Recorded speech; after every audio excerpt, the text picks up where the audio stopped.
Assalamualaikum warahmatullahi wabarakatuh. Saya Febrianti, nomor BP 22101155110055 akan mempresentasikan sebuah materi yang berjudulkan fungsi uang dalam Islam. Adapun pengertian uang dalam Islam. Yang pertama, amanah. Uang adalah amanah dari Allah dan harus digunakan dengan cara yang baik.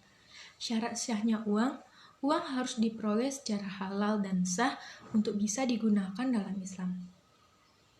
Adapun fungsi uang digunakan sebagai alat tukar, satuan hitung, dan juga sebagai nilai simpanan. Selanjutnya, peranan uang dalam kehidupan. Yang pertama, berkontribusi pada kemajuan ekonomi. Peran uang yang paling jelas adalah sebagai alat untuk memfasilitasi perdagangan dan kemajuan ekonomi suatu negara. Yang kedua, membantu kebijakan sosial. Uang bisa membantu keberlangsungan institusi keagamaan dan kegiatan sosial seperti pembayaran pelatihan dan bantuan untuk kaum miskin. Yang ketiga, membiayai pendidikan. Uang membantu mengembangkan sistem pendidikan yang lebih baik dan memungkinkan orang untuk mengakses pendidikan yang berkualitas. Selanjutnya, prinsip-prinsip penggunaan uang dalam Islam. Yang pertama, untuk bersedekah dan berinfak.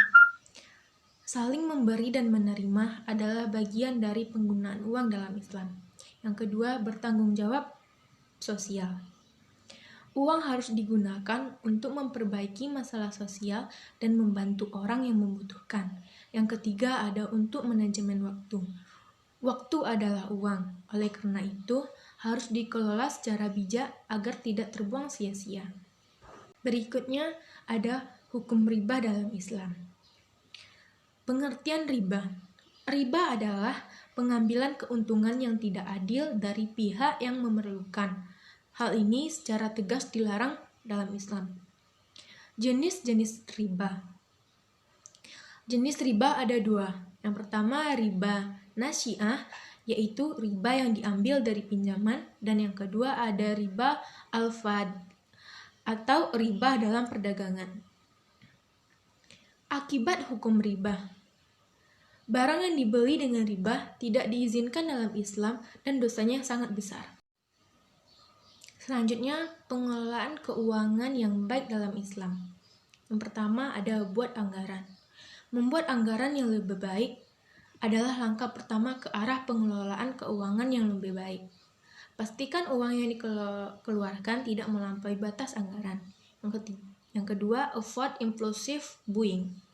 Belilah barang hanya berdasarkan kebutuhan, bukan keinginan. Hindari pembelian impulsif. Yang ketiga ada investasi yang bijak.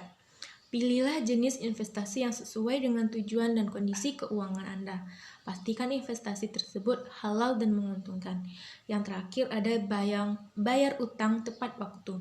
Bayarlah hutang tepat waktu untuk menghindari beban bunga dan meningkatkan kredibilitas. Selanjutnya ada zakat dan infak dalam penggunaan uang dalam Islam. Yang pertama, zakat.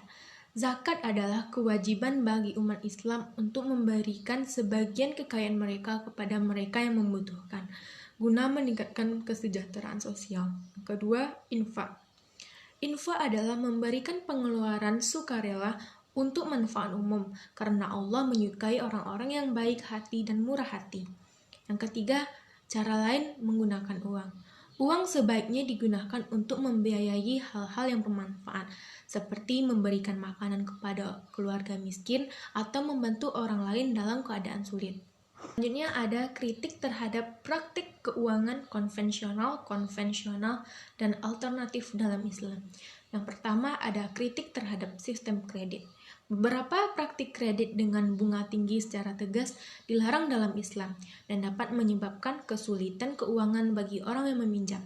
Yang kedua, kritik terhadap sistem investasi. Beberapa instrumen investasi mungkin tidak halal atau berisiko tinggi, sehingga menimbulkan kekhawatiran bagi umat Islam. Dan yang terakhir ada alternatif keuangan Islam. Beberapa alternatif keuangan syariah seperti lembaga pengembangan masyarakat selama dan perbankan syariah memiliki potensi untuk mempromosikan keadilan dan membantu pencapaian tujuan. Sekian video presentasi saya.